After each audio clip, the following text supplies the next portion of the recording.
আমরা বিভিন্ন মাধ্যমে জানতে পারছি যে হাইকোর্টে বিচারক নিয়োগের একটা প্রক্রিয়া চলমান আছে।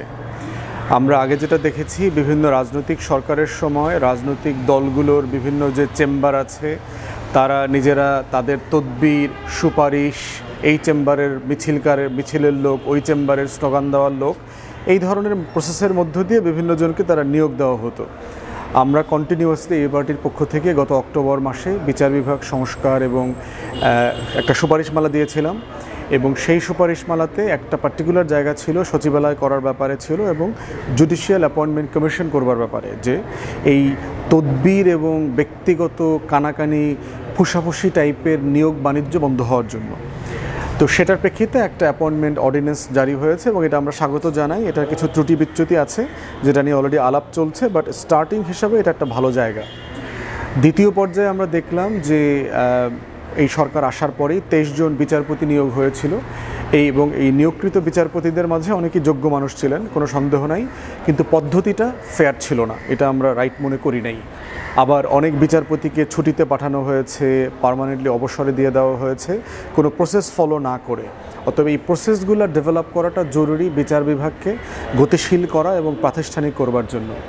সম্প্রতি যেটা দেখলাম, নতুন করে আবার হাইকোর্টে বিচারপতি নিয়োগ হবে এবং এই নিয়োগের জন্য যে আবেদন করবার জন্য বলা হয়েছিল 400+ আবেদন পড়েছে এবং তার ভিতর থেকে 40 জনকে ইতিমধ্যে গত শুক্রবার নাকি সাক্ষাৎকারের জন্য ডাকা হয়েছে। যাদের আবেদন পড়েছে অথবা যাদের সাক্ষাৎকার নেওয়া হয়েছে তাদের ভিতরে আমরা জানতে পারলাম যে অনেক যোগ্য মানুষদেরকেও সাক্ষাৎকারের জন্য এখনও ডাকা হয় নাই, অথচ অনেক অযোগ্য এবং আমলাগিরি করেছেন বিচার প্রশাসন থেকে এসে, যারা মন্ত্রণালয়ে গত আওয়ামী লীগের সময়টাতে দালালিপনা করেছেন, সাবেক সরকারের ডেপুটি অ্যাটর্নি জেনারেল ছিলেন, তাদের আত্মীয় স্বজন ছিলেন, পুরো সিন্ডিকেটেড বাণিজ্য করেছেন, এমন মানুষজন যেমন আছে, বর্তমানেও বিভিন্ন রাজনৈতিক দলের মিছিল স্লোগানে সক্রিয় ছিলেন খুবই অযোগ্য টাইপের অথবা কম দক্ষ টাইপের লোকদেরকেও আমরা দেখতে পাচ্ছি। এবং এখানে একটা কোটারি কাজ করতেছে যে অমুক চেম্বারের লোক, অমুক চেম্বারের লোক, অমুক সিনিয়রের লোক, অমুক নেতার লোক, বার অ্যাসোসিয়েশন অথবা বার কাউন্সিলের অমুক নেতার জুনিয়র, এই যে ফ্রেমে ইন্টারভিউর জন্য অথবা আবেদনের জন্য সিলেক্ট করা হচ্ছে, আমরা এইটাকে খুবই দুঃখজনক মনে করছি এবং আমরা মনে করছি যে এটা চলতে পারা উচিত না। তো সেই বাস্তবতায় আমরা প্রধান বিচারপতি, অ্যাটর্নি জেনারেল অফিস থেকে শুরু করে বারের যারা নেতৃবৃন্দ আছেন সবাইকে বলছি, গণ অভ্যুত্থানের পরে বাংলাদেশে যে নতুন আকাঙ্ক্ষা তৈরি হয়েছে সেই আকাঙ্ক্ষার প্রেক্ষিতে বাংলাদেশে বিচারপতি নিয়োগের ব্যাপারেও দ্য বেস্ট অ্যান্ড ব্রাইটেস্ট, সবচেয়ে যোগ্য, সৎ, দক্ষ বিচারপতি নিয়োগ হওয়া দরকার এবং সেটা বার থেকে হওয়া দরকার এবং নিম্ন আদালত যারা আছে সেখান থেকে নেওয়া দরকার। এই বেস্ট অ্যান্ড ব্রাইটেস্ট সিলেকশনে যেরকম টাফ হওয়া দরকার, অ্যাকাউন্টেবল হওয়া দরকার এবং সাক্ষাৎকার প্রসেসের মধ্য দিয়ে যেই ক্রাইটেরিয়াগুলো ফুলফিল করা দরকার আমাদের বিচার বিভাগকে আধুনিকায়ন করা এবং মানসম্পন্ন করবার ব্যাপারে, সেইটা আমরা দেখতে চাই। সেক্ষেত্রে আমরা অন্তর্বর্তীকালীন সরকার, আইন মন্ত্রণালয় থেকে শুরু করে অ্যাটর্নি জেনারেল এবং মাননীয় প্রধান বিচারপতি সবাইকে অনুরোধ করছি, দয়া করে যোগ্যতা, দক্ষতা, সততা এই ব্যাপারে কোনো কম্প্রোমাইজ করবেন না। যদি এটা করেন এবং আপনারা যদি রং সিলেকশন করেন, আওয়ামী দালালদেরকে কোনো ফর্মে ফিরায় নিয়ে আসেন, আওয়ামী চেম্বারের জুনিয়র অথবা সুবিধাভোগী কাউকে ফিরায় নিয়ে আসেন, অথবা মিছিল স্লোগানে মুখরিত ছিল এমন কর্মীদেরকে এনে বিচারক বানান, আমরা কিন্তু নাম ধরে ধরে প্রেসে বিভিন্ন জায়গায় তাদের ব্যাপারে কথা বলবো এবং নেম কলিং করব। এবং সেক্ষেত্রে এই দায় বিচারপতি নিয়োগের যে কমিটি আছে এই কমিটি এড়াতে পারবেন না, সেটা আইন উপদেষ্টা হোক, মাননীয় অ্যাটর্নি জেনারেল হোক আর প্রধান বিচারপতি হোক। আমরা জাতির পক্ষ থেকে, জনগণের পক্ষ থেকে আপনাদেরকে জবাবদিহিতার আওতায় আনবো এবং আপনাদের ব্যাপারে আমরা জাতির কাছে কথা বলবো যে আপনারা গণ অভ্যুত্থানের চেতনাকে, স্পিরিটকে ধারণ করেন নাই, আমাদেরকে as a nation and country fail করেছেন।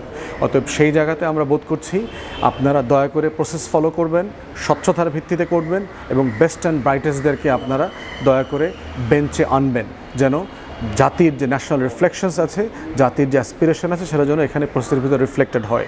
এরপরে হচ্ছে সুযোগ সুবিধা। 1 লাখ 1.5 লাখ টাকার যে বেতন ভাতার কাঠামো আছে এটা দিয়ে বার থেকে খুব যোগ্য আইনজীবীদেরকে আপনি পাবেন না।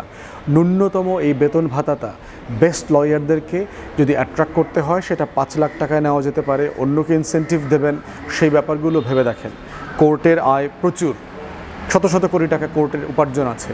কোর্ট চাইলে নিজস্ব বেতন ভাতার কাঠামো তৈরি করতে পারে আলাদা সচিবালয়ের মধ্য দিয়ে, এবং সেটা ন্যায্যতা করা দরকার। সিনিয়র অ্যাডভোকেটদের ভিতর থেকে যাদেরকে অ্যাপেলেট ডিভিশনে নেওয়া যেতে পারে তাদেরকে নেওয়া দরকার, কারণ অ্যাপেলেট ডিভিশনে মামলার জট আছে। ইতিমধ্যে ঐকমত্য কমিশনে আমরা হাইকোর্টের বেঞ্চ বিভাগগুলোতে নেয়া অথবা গুরুত্বপূর্ণ জেলাতে নেয়া এবং উপজেলা আদালত তৈরি করবার ব্যাপারে আমরা মোটামুটি একমত হয়েছি।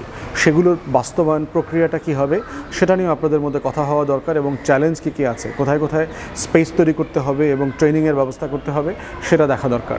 সব মিলিয়ে আমরা বোধ করছি বিচার বিভাগকে ঢেলে সাজানো না গেলে আইনের শাসনের যে স্বপ্ন এটা অধরা থেকে যাবে। অতএব সেই জায়গাতে নিম্ন আদালতের এত লক্ষ লক্ষ মামলা কেন তৈরি হচ্ছে এটা সমাধান করা যায় কিনা, যেটা আমরা বারবার বলেছি ম্যাক্সিমাম মামলা হচ্ছে জমির মামলা। জমির মামলা যদি আপনি রিটায়ার্ড জাজকে দিয়ে সার্ভেয়ারকে দিয়ে ফিল্ডে পাঠায়া সমাধান করেন, সালিশি বা বন্দোবস্ত করেন, তাহলে এটা সমাধান হয়ে যাবে। দ্বিতীয় সবচেয়ে বেশি মামলা তৈরি করছে হচ্ছে বাংলাদেশের পুলিশের মাধ্যমে, থানার মাধ্যমে মামলা আসে। প্রত্যেকটা পুলিশ স্টেশনে যদি আমরা সাবেক ডিস্ট্রিক্ট জাজ, রিটায়ার্ড যারা সেশন জাজ ছিলেন এমন লোকদেরকে রাখতে পারি, তাহলে পুলিশের সামনেই এগুলো যদি বিচার সমস্যা করে ফেলতে পারে প্রত্যেকটা থানায়, তাহলে এটার মামলায় রূপান্তরিত হবে না।